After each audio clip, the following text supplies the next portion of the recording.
சிந்தித்து செயல்படுவோம் என்கிற இந்த प्रोग्राम को उंगले अनबोर्ड वरवेरकरों सोच कर काम करेंगे। इस वीडियो में आपको स्वागत करते हैं। आज हम लोग देखने जा रहे हैं बच्चों को गुस्सा ना दिलाना करके हम लोग देखेंगे।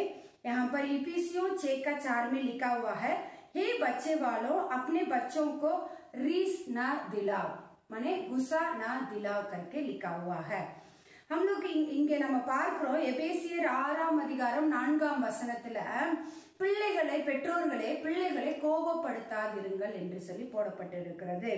இந்த கோபம் மிகவும் பொல்லாதது। ये जो गुस्सा है बहुत खराब बात है। हम लोग गुस्सा करने से हम लोग क्या बातों को खो जाते हैं, आज हम लोग इस वीडियो में देखेंगे। पहला, गुस्सा करने से बच्चों की प्यारों को हम लोग खो जाते हैं। கோபப்படுகிறதுனால நம்ம எவைகளை இழந்து விடுகிறோம் என்று சொன்னால், முதலாவது கோபப்படுகிறதுனால் பிள்ளைகளுடைய அன்பை நம்ம இழந்து விடுகிறோம்। கோபப்பட்டு அநேக காரியங்களை நம்ம சாதித்திடலாம் நினைக்கிறோம், அது சத்தியமா முடியாது। பிள்ளைகளுடைய அன்பை நம்ம இழந்து விடுகிறோம் என்று சொல்லி நம்ம பார்க்கிறோம்।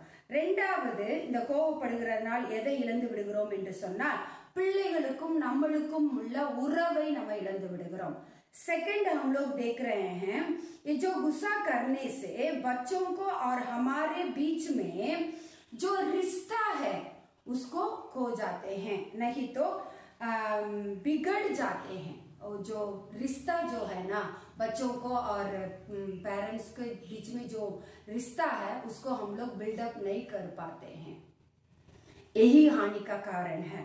மூன்றாவது நம்ம பார்க்கிறோம், இந்த கோபப்படுகிறதுனால என்ன காரியங்கள் நடக்கிறது என்று சொன்னால், தேவன் பிள்ளைகளை கொண்டு செய்ய இருக்கிற காரியங்களை இழந்து விடுகிறோம் என்று சொல்லி பார்க்கிறோம்। அதாவது தேவன் என் பிள்ளையை குறித்து ஒரு சித்தம் வச்சிருக்கிறாரு, அந்த சித்தத்தை செயல்பட விடாதபடிக்கு என்னுடைய கோபம் அதை தடை செய்கிறது என்று சொல்லி நம்ம பார்க்கிறோம்। तीसरा बात यह है, परमेश्वर हमारे बच्चों को द्वारा क्या करना चाहते हैं उसको ना करने के द्वारा, अर्थात गुस्सा दिलाने के कारण हम लोग परमेश्वर को इच्छा को हमारा बच्चों के जीवन में पूरा नहीं होने देते हैं, यही बात है। इसलिए हम लोग गुस्सा करने से कुछ भी नहीं होगा, परमेश्वर के हाथों में अपने बच्चों को अर्पित करेंगे, सौंप देंगे। கோபப்படுகிறதுனால நம்ம எதையும் சாதிக்க போகிறது கிடையாது। இந்த கோபத்தை விட்டு நம்முடைய பிள்ளைகளை ஆண்டவருடைய கரத்துல நம்ம ஒப்பு கொடுப்போமானால் அவர் நம்முடைய பிள்ளைகளை அருமையாக நடத்தி செல்வார்। இதை பார்த்தவங்க ஒவ்வொருவருக்கும் என்னுடைய நன்றிகளை தெரிவித்துக்கிறது। God bless you. Thank you.